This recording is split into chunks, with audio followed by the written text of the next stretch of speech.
All right, guys, so today we're going to be breaking down Justin Fields' throwing mechanics, okay? He's got one of the strongest arms in college football, and today we're going to talk about why that is, some of the basic mechanic things that he does really well, and just what makes him an effective passer. And guys, if you're a quarterback and you need to improve your football IQ, you need to get better at reading coverages, recognizing defenses, identifying safeties, who the mic is, corners leverage, please check out that link in the description. I have a new monthly membership plan where we break down 16 NFL defenses, very similar to the breakdown that I'm doing right now, but it's talking about defensive coverage, guys. All right, let's get started. So this is going to be a deep ball. This is an absolute dime. This is a rope about 40 yards downfield off a play action. We're going to watch this thing full speed, then we're going to break it down, and we're going to talk about his deep ball mechanics. His deep ball mechanics is all about torque and all about shoulder arc and leg drive, okay? It's reading about, and that's what we're going to be focusing on today. So when he comes off of this play action fake, first thing to shoot around are his eyes, right? He's gaining depth in his three-step drop, but that's not what we're mainly focusing on. We're mainly focusing on the throw. So when he takes this hitch to throw this ball downfield, he keeps a wide base, right? He doesn't let his feet get super close together. When he starts to drive off that back foot, as you can see right here, and he starts to take his shoulders back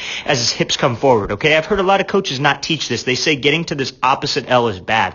That is so completely wrong, and we're going to explain why. Because I know a lot of you have been taught just go straight to this 90-degree L and then rotate through. Oh, you don't need to get to that L motion. There's no wasted motion. That's not wasted motion, okay? It's inefficient, and you're going to create a lot of wasted motion. So when you decide to push off of this back leg, you want to push off the inside arch right here, like Justin Fields is doing. Inside arch. So first we're going to talk about the lower half, right?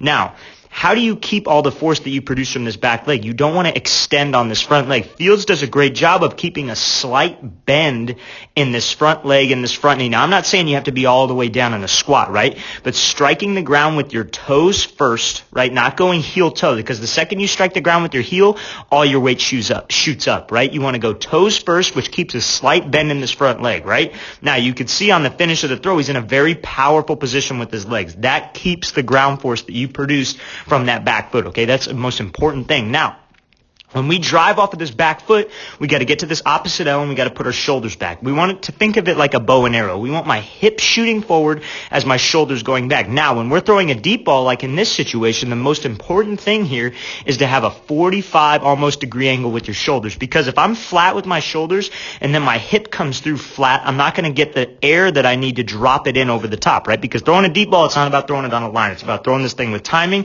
anticipating the throw. Look, he's at the middle of the field and we're throwing this thing to the opposite hash. The only way we're going to be able to do that is with air, right?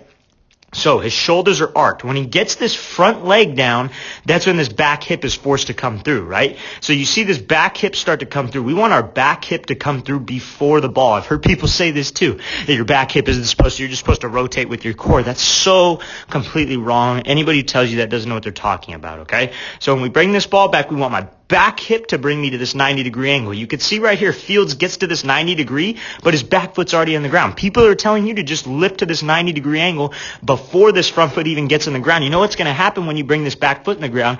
This ball's going to drop, and your elbow is going to raise up, and your wrist is going to break, and you're going to have this slingshot motion with no power, and you're going to miss high, okay? So anybody tells you to lift the ball, that's the wrong mechanics. We want to get to that 90 or that opposite L, somewhere maybe a little bit above that L, so my hip drive brings me to this 90-degree angle just like this. And now his shoulders are arched, which gives him the right amount of torque on this thing.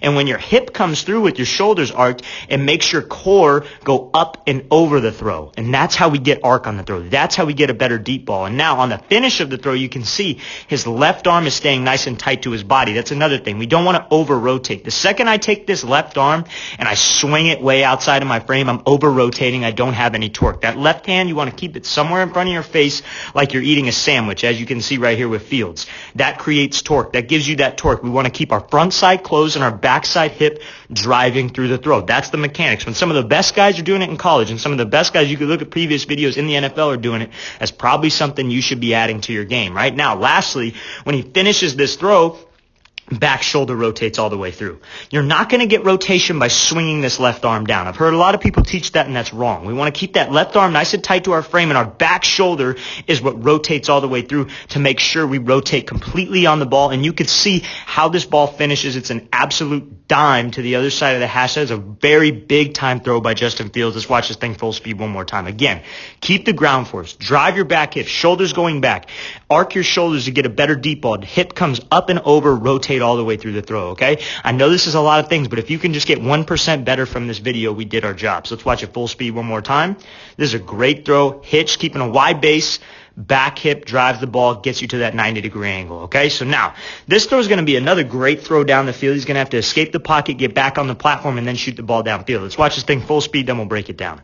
So when he escapes the pocket, again, eyes are downfield, not too much of what we're focused on. But when we escape the pocket, there's a way to get my feet set quick, and then we're going to talk about it. It's called the hook and replace. So you want to, if you're a right-handed quarterback, you want to hook with your left foot. That's what gets your hips in line with the throw. And you want to replace your left foot with your right foot so you could just drive and get the ball out. It's almost like if you're a shortstop or a second baseman and you got to turn two. You got to get it out of your hands fast.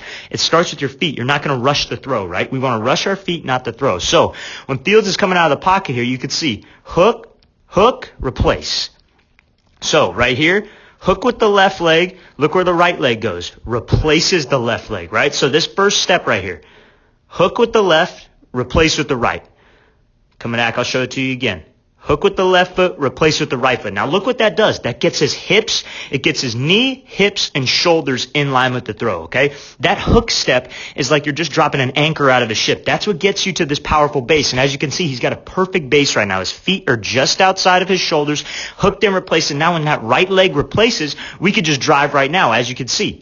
Right when that right leg hits the ground, he could hook, replace, drive. And now when we're driving like that, and you can see pushing up the inside arch of this foot, what is he doing? Keeping the ground force in this front leg by keeping a slight bend even with this knee brace on. Now what does that allow to do? That allows this back hip to come through. And again, when he's starting to push, you could see he's taking the ball back. He drops this ball a little bit low, which is what you could kind of tell sometimes that he kind of has a little bit of a longer motion. I think as he gets older, that's going to change 100%. It's already quicker than when he was at Georgia, and when he was at Georgia, it was already quicker than what he was in high school, right? But he drops this thing a little bit low. But the most important thing, shoulders are going back, hips are coming forward. Now he's at that L, front foot's in the ground, and his ball's at this L. It's not at this 90-degree angle that everybody loves to teach and get straight to 90 and open up your front shoulder. That's how you lose torque, and you wonder why your arm isn't that strong, right? It's all about creating torque and being able to drive from this back hip. Now you can see what gets his arm to that 90-degree angle. That back hip drive.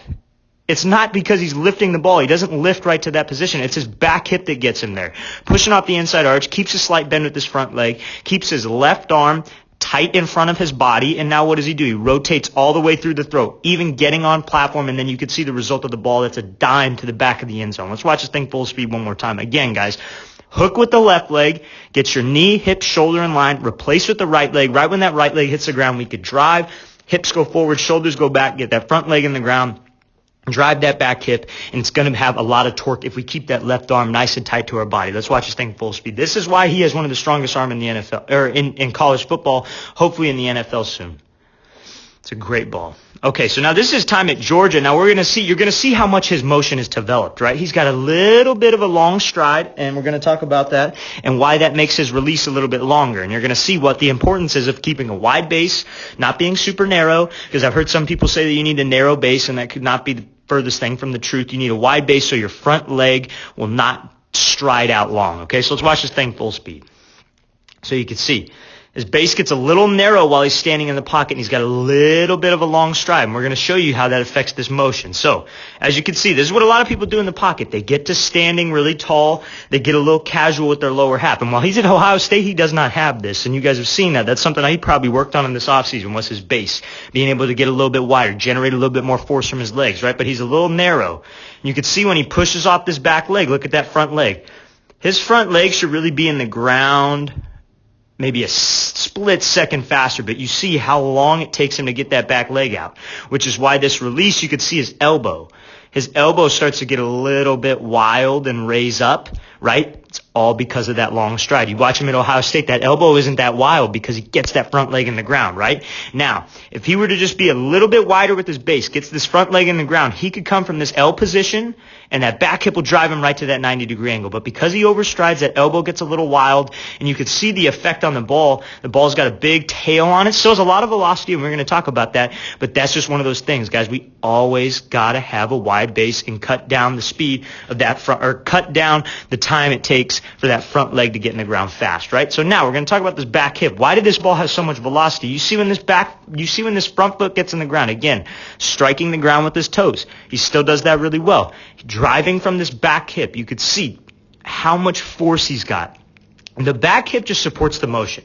You guys, a lot of people worry about getting to this L and then lifting to 90, and they're thinking about it with their arm, right? All you got to think about is getting to that L, and your back hip just supports the motion. It will get to this 90-degree angle, right? He's got that front foot in the ground, nice, strong, powerful base. Back hip is driving through, gets him to that 90-degree angle, and then rotates all the way through this throw. That's how you're able to create force, guys. That's how you have velocity on the throw. You got to drive from the back leg, get your hip going through, left arm tight. That's how you create torque. It's almost like a bow and arrow. If you could think of a bow and arrow, that's how you're going to get torque on this throw. Ground force, rotational force, keep that left arm nice and tight. It's all about ground force and torque. Let's watch this throw full speed one more time.